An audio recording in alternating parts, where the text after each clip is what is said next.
Hello everyone, Vilpi here with another video. First of all, I would like to thank you guys for watching my videos and helping me to grow my channel by subscribing to it. Feel free to write your questions and your comments and I will try to answer them as much as possible. So as I promised, I'm here with my review and personal experience with the Samsung Galaxy A51 5G. So let's start with the design. The build quality of the phone is good for the price point. The frame is built from aluminum. Samsung doesn't specify the material used on the back of the phone, but it doesn't appear to be made from glass, but rather a premium or high grade type of plastic, I would say.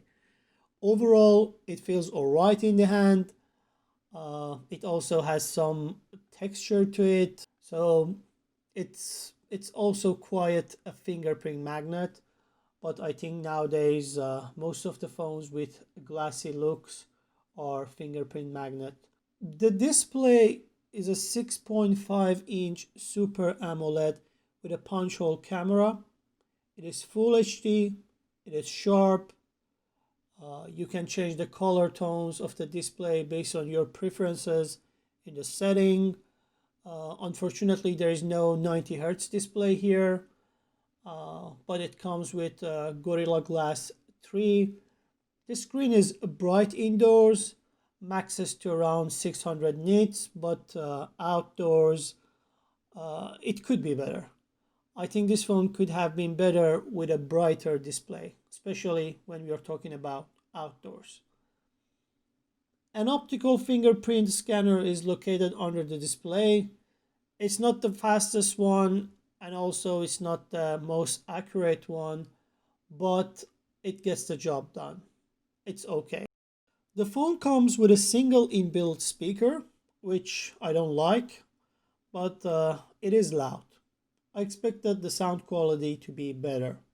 The processor inside the phone is the Exynos 980 and is 5G capable. It feels fast, but it's not the fastest one out there in this mid-range category. It is quite good for the price range, but sometimes it shows its downsides too. For instance, when you are trying to switch the cameras, you need to wait 1 or 2 seconds, and that is somewhere you definitely notice the difference with a more powerful chip. From the software side, the phone runs the Samsung One UI over Android 10. The basic of the UI are the same as any other Samsung phone running the same UI. I personally prefer a cleaner look, and I don't like companies pushing their own application to the phones in addition to the stock app that Android offers itself. Now let's talk about the cameras. There are 4 cameras in the back of the phone: a main camera with 48 megapixel sensor, an ultra wide with 12 megapixel, a macro lens with 5 megapixel, and a depth sensor with 5 megapixel. On the front side, we have a 32 megapixel selfie camera. So the rear cameras, the main camera captures good looking images in daylight. A lot of fine details is being recorded, but Samsung phones have a common way of doing this where they actually sharpen the image and it leads to a visual effect of objects appearing to be artificial, especially when we are talking about grass or trees.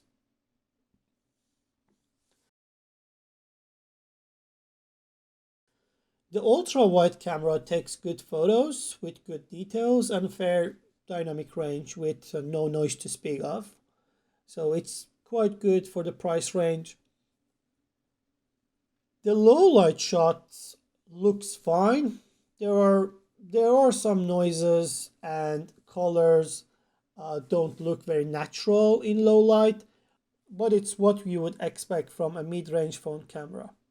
When it comes to selfie camera, there are two options to take a selfie: default view and wide view.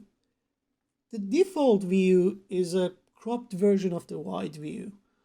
I just don't get what is the benefit of that and why it is there, but it's there. So you can have some kind of feeling that you have a wide lens, but it's just one lens, and the default view just crops that image coming from the whole sensor. When it comes to video recording, unfortunately, the phone is limited to 4K 30 FPS for both front and rear camera with no OIS. OIS is only available when recording in Full HD for the rear cameras. So here you can see how this turns out in 4K recording without no OIS. I would not say I like this camera or any other camera not supporting OIS. Watching this footage on a 4K TV and with lack of the OIS is not something you want to experience. Overall, the video recording isn't impressive, and I wouldn't recommend this phone because of the camera. A51 comes with a 4500 mAh battery with no wireless charging. It supports fast charging up to 15 watts, which comes within the box. In terms of endurance, it can easily take you through the whole day with around 5 to 6 hours of screen on time depending on your usage, and it takes around 90 minutes to recharge the phone. For the fast charging, I will do another video comparing this phone with some other phones. Make sure you subscribe to the channel so you don't miss that one. Now, let's talk about my personal recommendation about this phone. So Galaxy A51 5G is a good phone overall. So if you're looking to buy a Samsung phone that is capable of 5G and is priced under $500, this can be your next phone. This is a major go. But if you are looking for a mid-range Android phone other than Samsung, I think there are better options to consider. For instance, this newly launched OnePlus Nord will challenge all the phones in the mid-range category, including this A51. I will get my hands on OnePlus Nord during next week, and I will do several reviews and comparisons of OnePlus Nord with other devices, including this one. Make sure you subscribe to channel and turn on the notification to see those videos when they are actually up. By subscribing to my channel, you encourage me to create more meaningful contents for you. And I highly appreciate if you have any suggestion. Just feel free to suggest it, and I'll try to use them to improve my contents. So that was all for now. Thanks for watching, and until the next one.